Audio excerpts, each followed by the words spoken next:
Crack NEET and JEE in first attempt with India's most trusted platform, K-Square Career Institute. Download our app now. Hello everyone, let's read the question. If mole fraction of solute in 1 kilogram benzene is 0.2, then molality of solute is. So basically हमें यहाँ पे calculate क्या करना है, molality solute की. तो अगर मैं बात करता हूँ यहाँ पे हमें क्या गिवन है, मोल फ्रैक्शन हमें गिवन है. मोल फ्रैक्शन ऑफ सॉल्यूट की अगर मैं यहाँ पे बात करूँ तो वो कितना है 0.2. अगर मास ऑफ सॉल्वेंट अगर हम यहाँ पे देखें तो वो कितना है 1 kg. इसको हम क्या लिख सकते हैं 1000 ग्राम्स. ओके, अब हम मोलर मास निकाल लेते हैं किसका, बेंजीन का. तो ये आपको मोलर मास जो है बेंजीन का वो याद होना चाहिए, C6H6 बेसिकली कितना होता है 78 होता है. अब हम लोग यहाँ पे क्या कर लेते हैं, मोलैलिटी कैलकुलेट करते हैं.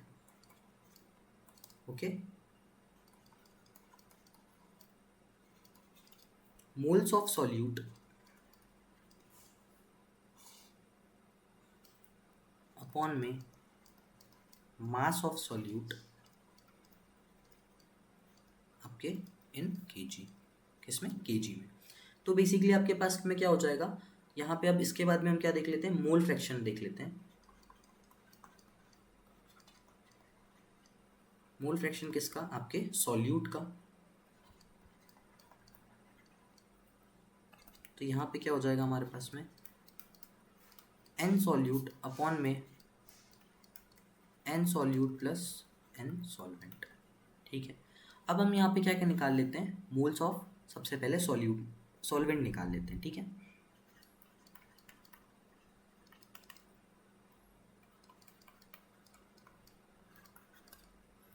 मास ऑफ सॉल्वेंट अपॉन में मोलर मास ऑफ सॉल्वेंट.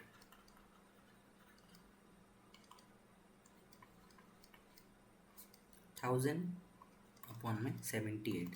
सो ये कितना हो जाएगा हमारे पास में 12.8. अब यहाँ पे वैल्यूज हम पुट करते हैं तो हम क्या देखने को मिलता है हमको, एक्स सॉल्यूट की अगर मैं बात करूँ यहाँ पे तो इसकी वैल्यू ऑलरेडी गिवन है 0.2. ठीक है, एन अगर बात करूँ मैं यहाँ पे सॉल्यूट अपॉन में क्या हो जाएगा n solute plus n solvent की वैल्यू कितनी आ गई 12.8 आ गई. अब इस वैल्यू के यहाँ पे पुट कर देते हैं और इधर मल्टीप्लाई कर देते हैं. ठीक है, तो यहाँ क्या हो जाएगा 0.2 इंटू एन सॉल्यूट प्लस 12.8. सो एन सॉल्यूट.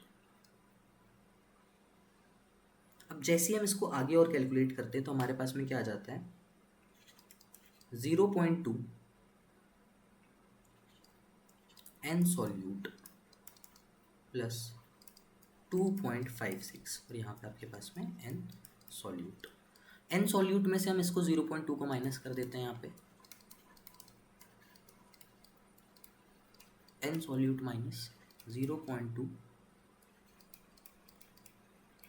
N solute.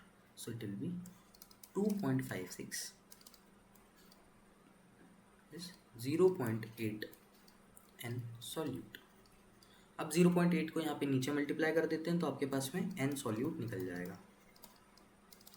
क्या हो जाएगा 2.56 अपॉन में 0.8 जो कि कितना होगा आपके पास में 3.2 मोल. ठीक है, अब हम यहाँ पे मोलैलिटी जो निकाल रहे थे वो निकाल लेते हैं जिसका कि फॉर्मूला हमने लिख लिया था पहले ही. तो क्या होता है मोल्स ऑफ सॉल्यूट जो कि हमारे पास में कितना है 3.2 अपॉन में मोल्स ऑफ सॉल्वेंट केजी में कितना है 1 kg. सो आपके पास में यहाँ पे क्या आ जाएगा 3.2 मोल पर केजी. ओके, सो बेसिकली आपके पास में यहाँ पे क्या आंसर आ गया 3.8. यहाँ पे आपके पास में क्या आंसर आ गया 3.2 मोल पर केजी आपके पास में यहाँ पे आंसर आ गया. So basically option A will be the correct answer for this question.